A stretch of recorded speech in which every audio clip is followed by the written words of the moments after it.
Ellis Dillon with Holidays Kennel. I'm just going to discuss potty training and crate training today, and how I set up for success in that area from 8 to 12 weeks. So what I do as soon as I get a pup home is I make sure that I have a crate that is size appropriate, so it's big enough for me to put a food bowl in without the pup knocking over, and they can stand up and turn around. So the reason for this is if the crate is big enough for the pup to go and poop on one side or pee on one side and be dry on the other, it will do that, and it will just go alleviate itself and then come back. If it's not big enough, then the pup's natural instincts are going to say, hey, look, don't pee where I sleep right here, or poop right on myself. They're going to want to poop over in one corner. And so it's going to help with that potty training process. The other thing that you're going to need to do, which is I think is the most important thing, is not give your dog free access to water and free access to food. Don't free feed, don't free water your dog in the crate. In the house, I don't have water sitting out for my dogs. My dogs will get water in with their food as puppies. Basically, when I go feed them, they'll get a split up between 3 meals a day. They will get enough water for their day, for their daily consumption. All right. The only time I free water the dogs is if they're outside. So if they're outside, they can drink as much as they want, and they can go potty right there. So, or if I've just exercised or played with them inside, I'll go get them a little bit of water. And I just look at my dog. My dog's panting, or my dog looks like they need water, I go get them water. It's kind of like a kid. Your kid doesn't just have water laying around everywhere. You know, baby, you see, okay, they need water, you go get them water. They need a bottle, you get them a bottle. And so the reason I do this is because it is going to help get your pup on a schedule. It's kind of like getting your pup on or your human baby on a bottle schedule. You know, hey, look, baby just had a bottle, they're going to pee at what time, and I need to check the diaper X time. So it helps that schedule stay consistent. Also helps the pup go longer in between potties, so naturally. And so my pups can generally make it from basically breakfast time to lunchtime without having to use the bathroom multiple times in between.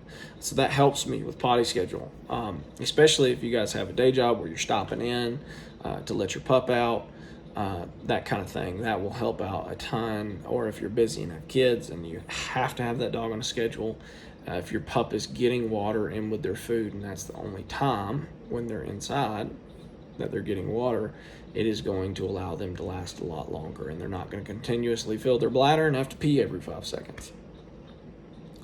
So basically, I know that my pups are going to have to use the bathroom shortly after I feed them, water them, so I will make sure that whatever time frame they start getting the habit of going to use the bathroom, I'm going to try to make it there to let them out before they would start whining to be let out, or before they would have the accident. So you kind of have to mark that, set a timer on your phone, whatever you have to do, you want to try to make it before that.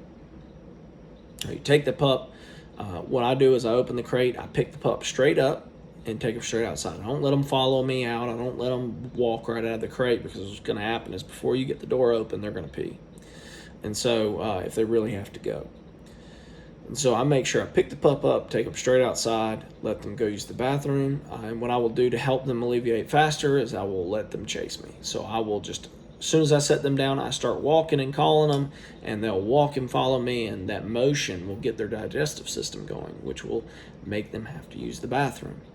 So some pups are just going to take forever in general. So they're going to take forever to use the bathroom. For some odd reason, with their bladder, their system, they're going to have to use the bathroom. So what I do personally is with that type of puppy, if I don't have time to sit out there and play with them, is I would put them in an X pen, an exercise pen, or some type of like a 10x10 kennel, something like that outside. Let's say you have to let the pup out in the morning, but you have to go get ready, or you have to go get your kids ready. So you take the pup, you go put them in that 10x10 kennel or the X pen outside, and you go back in the house and you go get your stuff done, and then you go check on the kid. What you're going to do, or check on the pup, what you're going to do is you're going to look, make sure there's poop on the ground. If there's not poop on the ground, you need to go make that pup chase you and wait for it to poop. because that puppy should be pooping basically about every time you let it out, as long as it's eaten in between there. So basically each meal they should be pooping at least one per meal. And so after the pup has pooped and done all that stuff, we pick the pup up. You don't call the pup to the door. You don't try to let the pup follow you in the door. You just pick the pup up, take them straight to the kennel, and just set them in the kennel. Don't try to lure them in the kennel with food, nothing like that at this time. They are, there's too much going on. Sometimes some pups won't be very food motivated at the time, so luring them in with treats won't work, all that stuff. They're getting used to everything. You just want to make it really easy, pick them up, put them in the crate, simplify things. Later on, as the pup gets very into their food or starts following you around and getting really hyper when it sees food in the food bowl, you can put the food bowl in front of their face and then take it into the crate, and they will follow the food into the crate. Then you can shut the door behind them, lock it, put it in there. Now, what most people have a problem with crate training, and not the potty part, but is the whining. They give up on crate training really early because the pup starts whining in the middle of the night, crying, doing all that stuff. So first of all, we need to make sure we're exercising our pups, we're getting out playing with our pups, and we do give our pup some stimulating activity outside of the crate. If we're doing that, then it's more likely the pup will be tired and want to sleep in the crate. Now, some pups are just going to have separation anxiety, and you're just going to have to suck it up. Put that pup either in a garage, in a basement, somewhere where that pup, you can't barely hear the pup, so you can just kind of ignore it. Now, we don't want to ignore all whining. If there's at all any shadow of a doubt that we think the pup has to pee and that's why they're whining, we want to make sure we run down there, pick the pup up, and take them straight outside. But if we know they just used the bathroom and they're just giving us whines because they want to come out and play with us, leave the pup in, walk away. I suggest making sure that the pup's crate is far away from you where you have your regular activities, so that you're not walking in front of the dog constantly while they're in the crate. Basically teasing the dog to where, like, hey, I'm walking in front of you constantly, but you can't come out to me when they're puppies. Like, that doesn't make any sense. That's just, torture there. Put them down in the basement, put them out in the garage, somewhere where they can't, where if you go down there, it's to get the pup, whether it's in a room, a laundry room, whatever it is. Put their crate somewhere where if you go in there, you're probably going to get the pup and bring them out, and that's the only reason you're going in there. So those are going to help. Now, the first part, you're just going to have to suck up because they're going to whine. You're just going to have to bite your lip and go through it. Now, one thing that can help, and my schedule has helped really well, that I do with puppies at nighttime, is I take the pup out. I stay up a little bit later. I take the pup out about 11 o'clock, at 11:30, and I take the pup out to use the bathroom. And I let them run around a little bit. I let them pee. I give them about 15, 20 minutes outside right there. And then I'll put them up for the night, and they're done.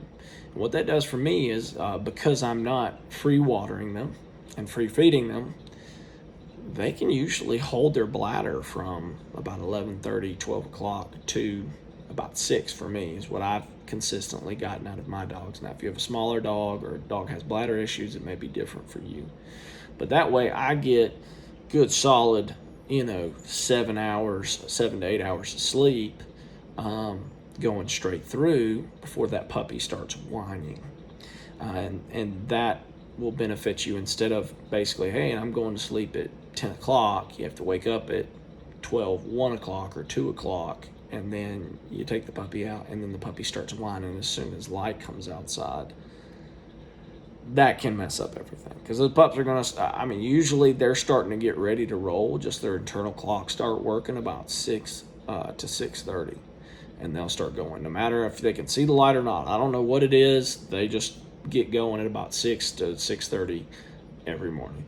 So if you can stay up till about 11, take them out, let them use the bathroom, and basically pee and just get a run around for about 15, 20 minutes, then put them up. You should be able to sleep all the way until about 6:30. before they start wanting to use the bathroom. Then you want to make sure you have some slippers right there at the door and be ready to just run down there, pick up that pup, and take them straight outside. Now, in regards to what do I leave in the crate, I don't put blankets, I don't put toys, I don't put chew toys in the crate. When I put a dog in the crate, they are in the crate. They're just they're just there.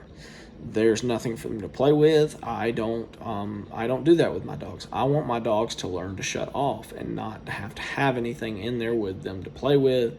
I want them to learn to be bored, to learn to just relax, go to sleep. If you put chew toys in there, crate stuff, well, first of all, chew toys, I don't care what they say. A lot of the chew toys out there, they're not indestructible. The dog's going to eat them, going to rip them up, they're going to swallow them, and they might have to have a surgery later on.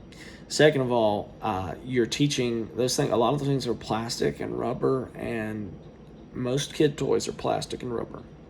So you're teaching them to chew on your kids' toys for the most part. And so I want them to learn to relax without having to chew anything. Now, my dogs can just chill out. They don't need anything to chew. My dogs, when they come in the house, they don't sit down and go find something to bite on and wrestle with. Now, when I do start giving them stuff to chew on is when they start teething. They're about 4 to 5 months old. Then I will give them some beef rib bones, to actual bones, stuff that they can consume. So not toys, but stuff that they can consume. That's the softer bones, smaller, slender bones that aren't going to break teeth, and let them chew on those, and I let them teeth on those. But other than that, nothing. I mean, especially nothing until they start teething. And I do this for 2 reasons. Because if we leave stuff in their crate to play with, and they have stuff outside, if I leave stuff on the ground for them to play with, if I leave stuff for them to, out in my house for them to play with while I'm, not around or while I'm not with them, then what good or what use am I? They will learn. They'll just play with whatever they want, and then that doesn't make that toy special with me. And I want, them, the only time they get toys, the only time they get that stuff is with me. So that game doesn't look like it's just there for them to access all the time. They relate that pleasure, that play with me directly, which will allow me to get a lot more reps of retrieving, a better relationship with the dog. They're going to be looking for me for fun, for that access to those fun things, rather than having them all the time.